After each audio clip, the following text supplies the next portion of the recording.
The F-16 Fighting Falcon bears an unusual distinctions. It is one of the only top jet fighters in the world to also be cost-efficient. Fast and extremely agile, the light fighter does have some shortcomings in range and payload compared to larger twin-engine fighters like the F-15 Eagle, but that was easy to forgive due to costing less than half as much, around $18 million in 1999, $27 million in 2017 dollars. This favorable bang-for-buck ratio has not been lost on air forces across the world. The F-16 currently remains the most popular aircraft in modern military service. Out of 4,500 produced, nearly 2,700 currently remain in service in around 26 countries. Needless to say, the cutting-edge fourth-generation fighter of the 1980s will remain with us for a good while longer. The F-16 was born out of the conundrum experienced by the Air Force in the Vietnam War. Fast and heavy F-4 Phantom fighters had underperformed against the North Vietnamese Air Force due to their immature long-range missile technology and lack of aptitude for tight maneuvering in dogfights. This led a faction known as the Fighter Mafia to argue that Air Force had its design priorities all wrong, and that what was really needed was a relatively cheap, lightweight airframe that maximized energy for short-range dogfights, rather than another heavy twin-engine fighter like the F-15 Eagle that was then under development, which would doubtlessly be over-reliant on defective guided missiles. In fact, the Eagle went on to prove it was in fact possible to create a very maneuverable twin-engine jet fighter, if you didn't mind the cost, and air-to-air missiles would improve dramatically as well. Support for a light fighter eventually consolidated in the Pentagon. Due to simple economics, the Air Force liked the F-15, but realized it was too expensive to equip all of its fighter squadrons, so it came to seek a high-low force mix. Eventually, two prototypes faced off in a competitive trial in 1974, the Northrop YF-17 and the General Dynamics YF-16. The latter was unanimously found to be more responsive, while the former evolved into the Hornet fighters now serving in the Marines and U.S. Navy. The first production F-16s went on to enter service in 1980, joined by the two-seat F-16B variant. The single-engine F-16 leveraged new design technologies to maximize kinematic performance. A powerful Pratt & Whitney F-100 engine with the intake slung under the fuselage could generate an excellent thrust-to-weight ratio due to the overall lightness of the Falcon, propelling the F-16 to twice the speed of sound at high altitude. Pronounced strakes bulged out like the hood of a Cobra from the fuselage to support the cropped delta wings, enabling very high roll rates. A bulging bubble canopy afforded an excellent field of view for the pilot, who was lounged in a seat angled 30 degrees back so as to mitigate the G-forces from violent maneuvers. And the F-16 could pull off very violent maneuvers indeed, becoming the first jet fighter able to pull 9 Gs in a turn tighter than any other U.S. fighter until the advent of the F-22 Raptor. This explains the type's service in the Air Force's Thunderbirds aerobatics team. In fact, to maximize its maneuverability, the F-16 was intentionally designed to be aerodynamically unstable, a deficit which its flight control system automatically compensated for. This worked thanks to the F-16's then revolutionary fly-by-wire control scheme, which basically meant that the pilot's controls were interpreted via an electronic interface instead of via hydraulic or cable-connected manual controls. Not only were fly-by-wire controls more reliable, but they made it possible for the flight computer to correct the pilot's maneuvers as necessary to avoid exceeding the Falcon's tolerances. Another feature was an integrated throttle in the joystick, known as hands-on throttle and stick (HOTAS), enabling much smoother operation by the pilot. Fly-by-wire and HOTAS have since become standard features in modern combat aircraft. Unlike the early model F-14 and F-15s, the Falcon was also designed as a multi-role fighter, and it could lug up to 17,000 pounds of munitions or electronic warfare gear on its 11 hardpoints, including a new generation of precision-guided weapons such as Maverick missiles and laser-guided bombs. A 20mm Vulcan cannon in the lower fuselage served as a backup weapon. Ironically, while the fighter mafia had little faith in guided missile technology, the F-16 arrived just when such weapons attained a new level of efficiency, and the Falcon's APG-66 Doppler radar, heads-up display and targeting computers were able to leverage these weapons to deadly effect. This was demonstrated in June 1982, when Israeli F-15s and F-16s engaged in a massive three-day air battle over the Bekaa Valley against Syrian jet fighters. The Israeli Falcons downed 44 Syrian MiG-21s and 23s without suffering a single loss.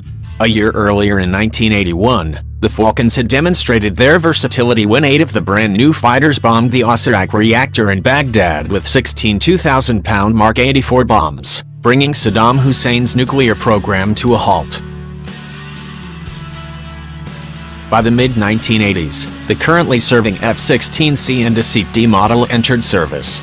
These boasted modernized avionics such as liquid crystal displays, and new APG-68 radars that allowed for long-range missile engagements with newer AIM-7 Sparrow and forthcoming AIM-120 AMRAAM missiles. The C and D have since undergone several more incremental upgrades, including better radars, GPS-targeted weapon capabilities and the integration of the AIM-9X Sidewinder heat-seeking missile, which the pilot can target using a helmet-mounted cueing system permitting an F-16 to shoot at an enemy within visual range without having to line them up directly in front of its nose.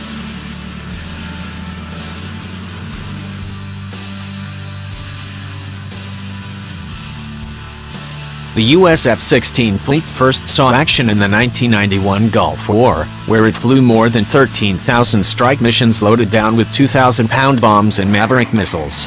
F-16s embarked on the largest airstrike ever over downtown Baghdad during the 72-ship form queue, though 2 of the Falcons were shot down by air defense missiles during the raid and their pilots captured. One squadron took on wild weasel duties by hunting down Iraqi surface-to-air missile batteries with AGM-88 HARM missiles. The Air Force also attempted to boost the F-16 as a replacement for the A-10 Thunderbolt in the close air support role by equipping F-16Zs and Ds of the 138th Fighter Squadron with paved claw 30mm Gatling cannon pods. However, the lightweight jets were so shaken up by the weapon's recoil that the idea was abandoned, and the A-10 fleet survived yet another of many assassination attempts by the Air Force brass. After the formal end of hostilities, F-16s enforcing the no-fly zone over Iraq scored the first kill using the long-range AIM-120 Scorpion missile when they downed a speedy MiG-25 Foxbat. Since the Gulf War, the Falcon has been ubiquitous in US and NATO air campaigns over the former Yugoslavia, Iraq and Syria. American and Belgian F-16s shot down additional enemy fighters over Serbia and Kosovo during the 1990s, though 2 were brought down by Serb surface-to-air missiles. The F-16s sold abroad have also seen action in plenty of conflicts. Pakistani F-16s shot down 10 Soviet and Afghan aircraft on its border during the 1980s. In 1992, 2 Venezuelan Falcons pilots played a key role in defeating a coup by supporters of Hugo Chavez by shooting down 2 rebel OV-10 Broncos and a Tucano trainer.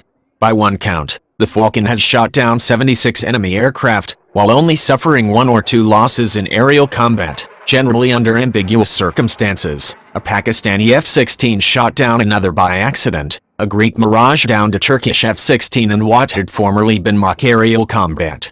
And of course, Falcons have continued to serve as bomb-toting workhorses for airstrikes on targets in Lebanon, Iraq, Libya, Syria, Afghanistan and Pakistan.